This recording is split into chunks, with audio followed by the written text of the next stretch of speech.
une vue d'ensemble d'une stratégie de mise en place d'un PCR. Quel est le contenu des plans? C'est vrai qu'on parle de plans des fois au singulier de continuité d'activité, mais en réalité, c'est plusieurs plans qui sont à l'intérieur de ce système de management de la continuité d'activité. On pourrait avoir un plan de gestion des incidents, donc pour gérer les incidents qui arrivent. On a aussi les plans de continuité des activités critiques, donc on aura défini quelles sont les activités essentielles ou critiques, et on va mettre en place donc des plans de continuité de ces activités critiques. On pourrait avoir un plan de gestion de crise. Évidemment, tout cela accompagné d'un plan de communication, donc pour communiquer pendant la crise, et également des plans de reprise après sinistre donc, du système d'information. C'est donc l'ensemble de ces plans-là qui constituent donc le plan de continuité d'activité. Alors, j'ai mis en évidence ici le plan de gestion de crise parce que je vais vous proposer, je vais vous suggérer une approche, donc une approche pour la mise en place d'un plan de gestion de crise dans le contexte du Covid.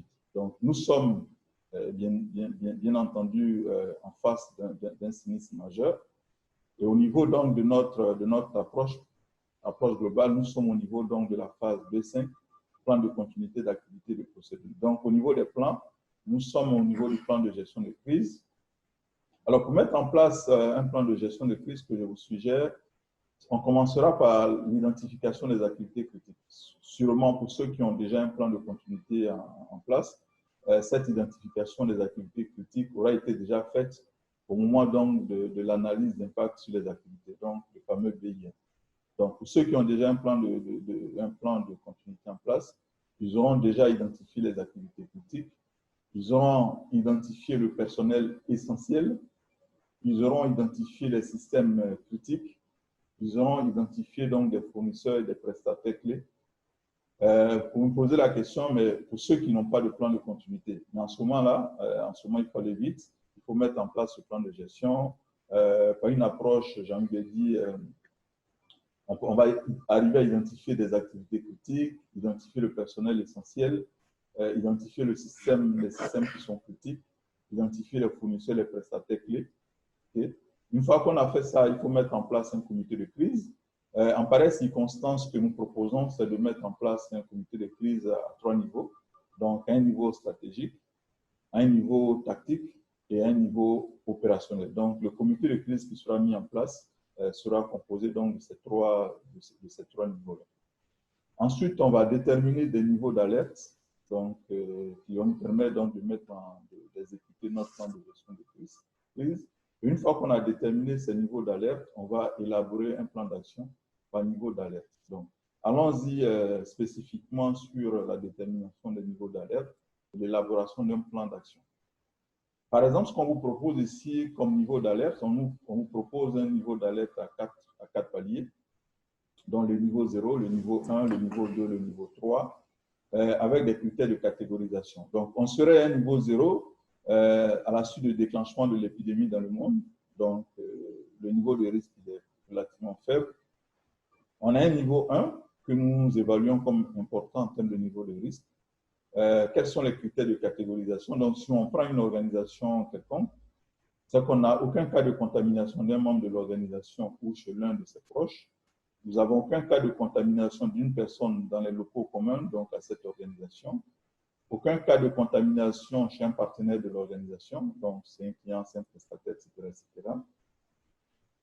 Et malheureusement, on a un cas de contamination sur le territoire national, donc déclaration du premier cas de contamination. Donc, si on prend le cas d'une entreprise quelconque qui n'a pas enregistré donc, de contamination, peut-être qu'elle sera à ce niveau 1 parce que la Côte d'Ivoire a déjà enregistré son premier cas de contamination. Donc, de ce niveau 1, on pourrait passer à un niveau 2, qui est le cas critique. Quels sont les critères de catégorisation? Soit on a un cas de contamination d'un membre de l'organisation ou chez l'un de ses proches, soit on a un cas de contamination d'une personne dans les locaux communs, on a un cas de contamination chez un partenaire de l'organisation, donc client prestataire, et on a un début de la propagation de la maladie dans la population. Donc aujourd'hui, on est à peu près à 400 cas en Côte d'Ivoire. Donc, vous verrez, chers internautes, qu'on pourrait basculer donc d'un niveau 1 à un niveau 2. Donc, Aujourd'hui, on se situerait quasiment à un niveau 2, donc vu le nombre de cas qui sont enregistrés donc, en Côte d'Ivoire. Et on pourra basculer à un niveau 3, qui est plutôt le niveau catastrophique. Donc, quels sont les critères de catégorisation dans ce niveau 3-là? Soit on a un cas de décès d'un membre de l'organisation sur l'un de ses proches, soit on a déclaré l'épidémie au niveau national, donc une propagation importante de la maladie dans la population. Ce qu'il faut savoir en Côte d'Ivoire, le président de la République a pris une mesure donc, de confinement progressif, mais bon, selon les informations, cette mesure n'est pas encore entrée en application. Okay? Probablement, elle le serait, mais pour l'instant, elle n'est pas encore en application. Donc, probablement, on n'est pas encore au niveau catastrophique. Okay? Donc, ce que je vous propose, donc, à chaque niveau d'alerte ici défini, on va donc définir, l'entité va définir donc des actions. Donc, là, on vous donne des exemples, mais c'est des exemples qui peuvent être adaptés donc à vos différentes situations. Donc, comme on a déjà passé le cap du niveau 0, on est au niveau 1. Quelles sont les actions qui peuvent être mises en place? Déjà, en ce qui concerne la protection des hommes, il peut s'agir de mettre en place un comité de crise, créer un canal de communication de crise, par exemple sur WhatsApp, sur l'évolution de la pandémie au niveau international, au niveau national, mettre en place un plan d'action interne en complément au plan d'action national, sensibiliser les employés sur la pandémie, sensibiliser les employés sur le plan de gestion de crise, etc., etc. Et en ce qui concerne la continuité des activités, donc, commencer à préparer un plan de travail à distance, identifier les activités qui sont critiques, maintenir le répertoire des clients, préparer un plan de communication vers les clients et les parties prenantes. Donc ça, on est au niveau 1. Au niveau 2, en ce qui concerne la protection des personnes, on peut commencer à restreindre les déplacements quand cela n'est pas essentiel. Par exemple, accorder des congés payés aux employés contaminés ou à un proche contaminé, assurer la prise en charge de l'employé par le système de santé publique, etc., etc. Donc, éviter de fréquenter des lieux de forte concentration de population, désinfecter les parties communes des locaux et des bureaux, etc., etc. Donc, il y a un ensemble d'actions, mais qui sont des actions génériques que nous vous proposons, mais qui peuvent être ensuite adaptées aux différents contextes. Ce qui concerne la continuité donc, des activités, on peut activer le travail à distance, transférer la charge de travail des personnes contaminées ou bien portantes et communiquer avec les clients et les parties prenantes. En ce qui concerne le niveau 3, donc le niveau catastrophique, en ce qui concerne la protection, donc, c'est de recommander le confinement de tous les employés, maintenir une communication permanente avec tous les employés et en ce qui concerne la continuité des activités, donc travailler à distance, communiquer avec les clients et les parties prenantes. Donc, voilà un peu un plan d'action de gestion de crise que nous pouvons vous suggérer dans le contexte donc, du COVID-19. Alors, on a parlé donc de plan de continuité. Je voudrais partager avec vous quelques pistes de réflexion pour se remettre du COVID. Déjà, j'essaie de me remettre dans l'approche dont on parle donc d'appréciation du risque. Donc, un plan de continuité d'activité se base sur une évaluation du risque, une probabilisation donc, du risque. Donc, c'est quoi le risque? On va essayer de définir ici le risque. Le risque renvoie à la probabilité d'un événement futur qui est plus ou moins mesurable et susceptible d'être anticipé. Le risque désigne une situation où les possibilités de l'avenir sont connues et probabilisables. Donc, pour monter un plan de continuité d'activité, on va évaluer quels sont les différents risques. Donc, on va essayer de modéliser le risque et de faire des probabilités. Okay? Pour dire si tel risque survient, voilà comment est-ce qu'on réagit. Alors, contrairement au risque et par opposition, l'incertitude désigne une situation où l'on ignore tout cela. Donc, on n'arrive pas à probabiliser, on n'arrive pas à essayer de modéliser le risque. L'incertitude ne permet pas d'entrevoir une issue et ne rend possible aucune estimation. Donc, ça veut dire quoi? Ça veut dire que face au Covid, dans le contexte du Covid, on est dans l'incertitude par opposition au risque. Et donc, quand on est dans une situation d'incertitude, alors, qu'est-ce qu'il faut pour se développer? Donc, par-delà l'incertitude. Alors, D'après nos études, ce qu'on veut, c'est au-delà donc du plan de continuité, il faut être agile, il faut être résilient. Okay? C'est quoi la résilience? La résilience, c'est la capacité d'un système à absorber une perturbation, à se réorganiser, à continuer de fonctionner de la même manière qu'avant la survenance de cette perturbation. Donc, pour essayer de donner une image, c'est un peu le ressort. Hein?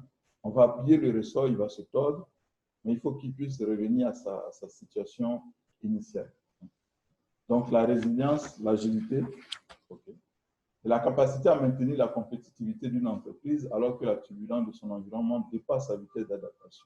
Il s'agit bien ici d'accepter l'imprévu et de concevoir une organisation suffisamment adaptable, flexible et résiliente pour ne pas subir les incertitudes. Donc, en gros, ce qu'on dit et ce qu'il faut retenir, c'est que sans visibilité, l'heure ne sert plus. Il faut s'adapter et inventer un autre moyen pour avancer. Et pour avancer, c'est l'agilité, la créativité, la résilience. Donc, c'est quelques pistes-là qu'on vous propose. Donc, parce qu'à côté des savoir-faire, c'est de plus en plus sur ces compétences-là que les observateurs, les partenaires jugent donc les différentes organisations. Et donc, 5 façons de maintenir la continuité d'activité, de remodeler la résilience. On pourra développer tout ça avec vos questions. La première piste qu'on vous propose, c'est de dire l'homme d'abord. L'homme d'abord, et puis ensuite obtenir son engagement. Dans une situation d'incertitude, il faut mettre l'accent sur l'homme. Donc, il y a eu des précédentes sessions de JN Métier où, bien sûr, on a parlé des hommes.